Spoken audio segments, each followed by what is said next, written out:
I heard the explosion. All the windows were shaking. A deadly explosion destroys a Silver Spring apartment building.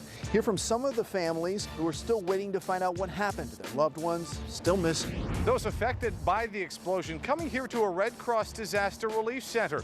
We have details on how you can help with the recovery. And the reason why a Virginia man says he scaled Trump Tower, even though he now faces charges for his high-rise stunt.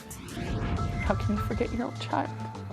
The tragic death of her baby after she accidentally left him in the car. For the first time, this Virginia mother talks to DCW 50 about the events that may have led to that horrible day.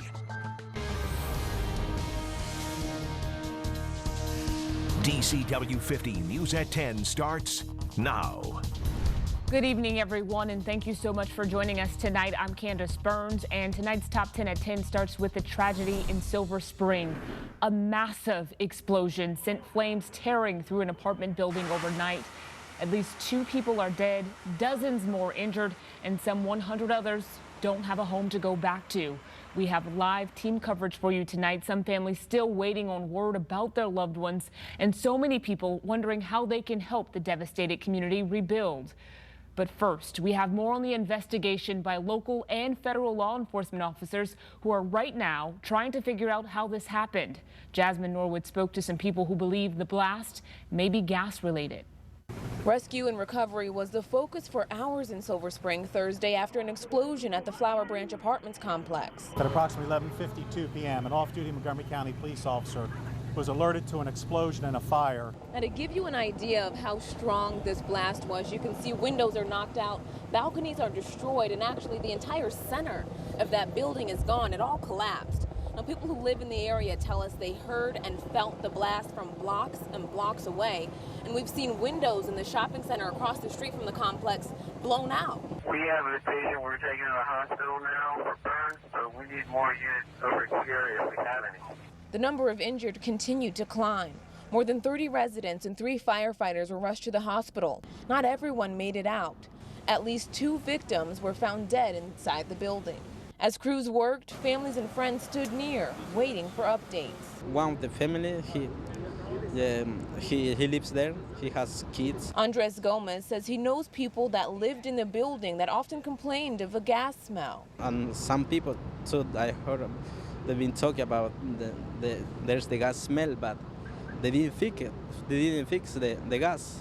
Investigators confirm that is something they're looking into as a possible cause. There was, in fact, a call which the Fire and Rescue responded to on the 25th of July, for which they responded to in some incidents of smell of gasoline in the area. In Silver Spring, Jasmine Norwood, DCW News at 10. And right now, it's still not exactly clear how many families are still missing loved ones who were caught in that blast and separated by the chaos that followed. DCW News at 10's Joe Dominguez is following that part of the story for us tonight. Joe, what can those families do? The easiest way to connect with people who may still be missing is through the phone. Dial 311 to get registered. That line is going to be open through midnight. But all day today, people have been coming across the street from this destroyed building, trying to get as close as they can to receive the latest word from investigators and also hold out hope for their loved ones. Looking over what's left of a building that many people in the Long Branch area of Silver Spring know well, it's hard not to think about the devastation from last night. I heard the explosion because all the windows were shaking. Just as terrifying for so many, the sound of silence for families who don't know what happened to those still unaccounted for, including husband and wife Cesar Jimenez and Maria Castelleon. They have gone to the hospital, they have gone to the shelters where they have everybody, the victims, but they have not found them so far. Investigators still aren't sure exactly how many people are missing. But a center is now set up at Rolling Terrace Elementary to help reunite families. So far, less than a dozen people have checked in. And for some that have, they didn't find the answer they wanted. It may be that we don't have any information to tell them. So in the meantime, those waiting for word on what happened to those they love must wait. It's hard because, it's my parent, my father, and his wife. But we're waiting for good end. When asked if they might be able to save anyone else who may still be trapped inside the damage, police told those gathered at a press conference it doesn't look like that will happen. Tragically, that doesn't seem that that's a possibility at this time. And this is also some frustrating news today. The victims pilled from the building have not been identified, and authorities say that they will not be able to release any information about who they are based on the condition that they were found. Live in Silver Spring tonight, Joe Dominguez, DCW News at 10. Heartbreaking news, Joe. We appreciate your report. Right now, we also have a crew near the scene of where that explosion happened. Cameron Thompson is live at the community center where there's been an outpouring of support from people who desperately want to help those affected. Cameron? That's right, Candace. This has become the de facto headquarters for the Red Cross for the National Capital Region in response to this fire. And people have been coming here throughout the day to help with recovery. And tonight, actually, it's serving as a temporary shelter for about 50 people who are still displaced. And the Red Cross says they'll be here until at least Saturday, helping people get back on their feet. Throughout the day, families displaced by the explosion and fire have been streaming into the community center, some only carrying or just wearing what they ran out of the apartment with, or in Arnaldo Benitez's case, climbed out. Se miraba vapor por todas las paredes, negro, no se veía claro, salimos hacia el balcón. Benitez says in his third-floor apartment he could see smoke along the walls and everything was black. When they got to their balcony, one of his friends jumped to the balcony below. Benitez passed down his daughter and son. Then another blast. He says his wife got desperate and jumped to the ground, injuring herself enough that she needed to go to the hospital. They're now at the shelter, and like so many other families, figuring out their next step. An estimated 100 people have been displaced, and Paul Carden with the American Red Cross thinks they've touched base with most of them. Whether we've given them a meal or a cot to sleep on or a Mickey Mouse stuffed animal to give to a parent to give to their child. Carden says it will be weeks, even months, for families like Benitez's to recover. But as Benitez says, while they weren't able to save anything, he's just thankful his family got out okay. The Red Cross says if you want to help them help these families, what they're looking for are financial donations to their disaster relief fund, and there are several other groups accepting donations like the Maryland Housing Project and CASA. They're looking for things like toiletries and clothing, and an immediate need as well are baby formula packages and diapers. And a full list of the organizations that are taking donations can be found on the Montgomery County website. Reporting live in Silver Spring, Cameron Thompson, DCW News at 10. All right, Cameron, thank you very much. You can find more of our reports on the investigation into the explosion in Silver Spring and more on the families devastated by the blast. That's on our website, DCW50.com. Right now, we're going to take a look at your forecast. Some very hot days ahead of us. Meteorologist Zach Daniel is standing by with those details. Zach? Yeah, Candace, it's hot out there right now. Temperatures are still in the mid-80s here at D.C., also mid-80s in Annapolis up to Baltimore. Very few locations have even dropped into the 70s at 10 o'clock at night, and we have got some hot days, as you said, ahead of us here. Nothing going on out there in terms of any rainfall or clouds. Let's check out your forecast for the area tomorrow morning. Just partly cloudy skies. It'll be a very warm and humid start, 81 degrees by 8 o'clock in the morning. Tonight is the peak of the Perseid meteor shower. I'll show you where and when to look straight ahead. Thanks, Zach. The first Redskins game of the new season is finally here. Washington right now in Atlanta taking on the Falcons as in the first week of the NFL preseason is underway. It was not the best start by any means for the Skins, but they did make a bit of a comeback. Lane will have a recap coming up in your sports. The mayor of Fairfax is officially out of office following his arrest in a drug for sex sting. Scott Silverthorne's resignation took effect at noon today. You will remember he was arrested last week after police say he tried to trade meth for sex acts at a hotel in Tyson's Corner. The head of Delta Airlines is talking about the company's major computer outage that grounded thousands of flights earlier this week, frustrating passengers. We've learned that an electrical system failure from a small fire caused a power outage at Delta's main operations center and knocked out critical computer systems. Canceled and long delayed flights left many stranded around the globe. We own it. I own it. I'm personally responsible for this happening, and I'll personally make sure this doesn't happen again. The CEO's comments come just as Delta's flight service returned to normal. Today, a judge ordered a former transit officer to remain behind bars pending further developments in his case. Nicholas Young is the first law enforcement officer in the United States charged with helping ISIS. The FBI says a year-long investigation showed Young provided materials to support the terror group.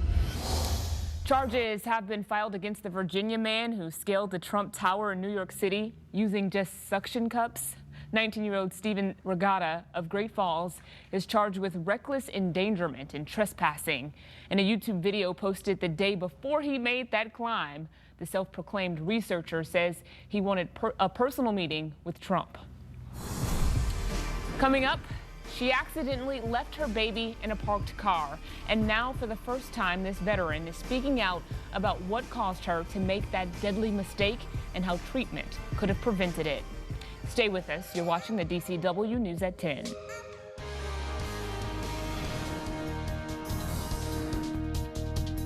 All right, it was another scorcher out there today, and not much is going to change for tomorrow. Up top right now, we have mostly clear skies.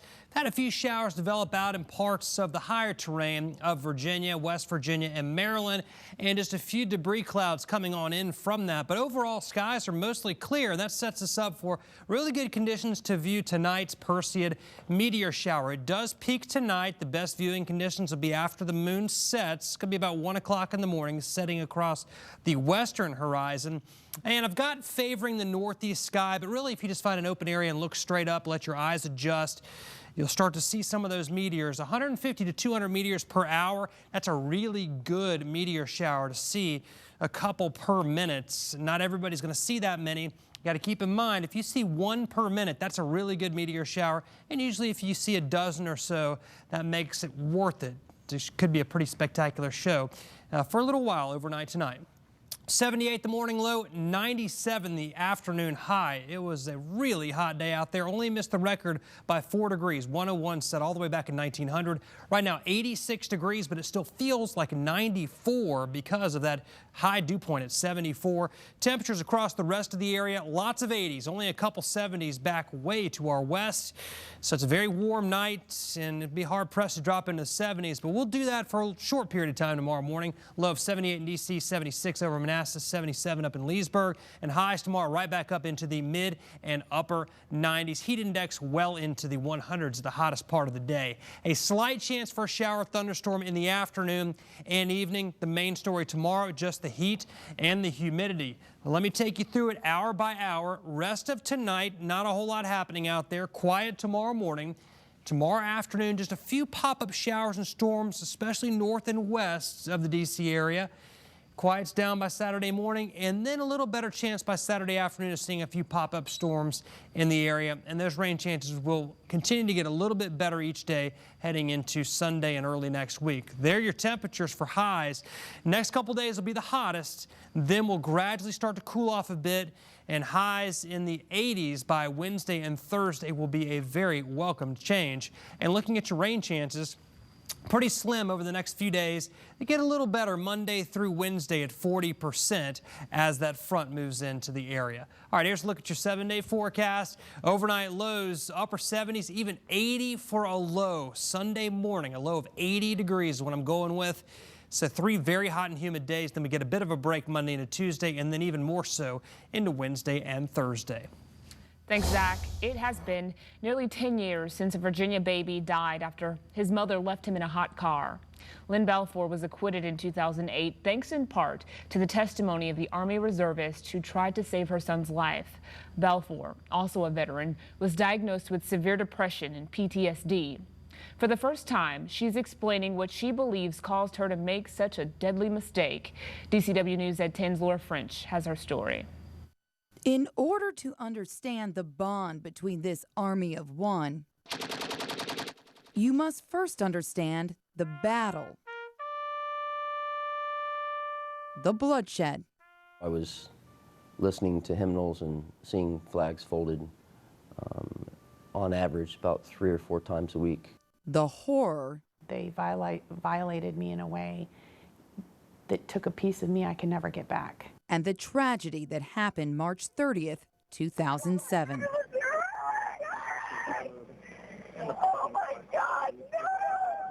We have a toddler that's passed out and not doing well. Baby Bryce never got dropped off at daycare that spring morning. But his mother, who was dealing with a crisis at work, would not realize her tragic mistake until 3 that afternoon, when Bryce's worried sitter was finally able to reach her. She said to me, "No, Lynn, you didn't drop him off."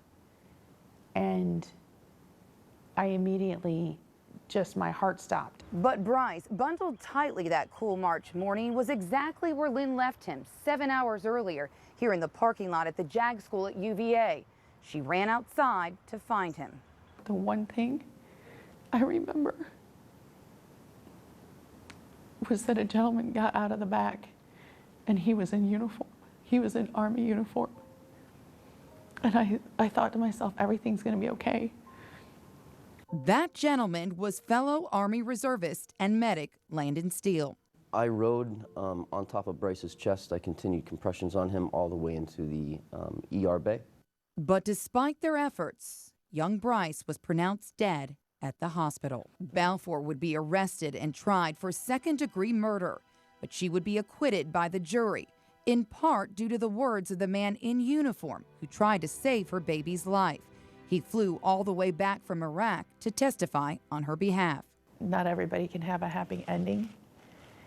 It reestablished my faith in the person that's supposed to have my back always.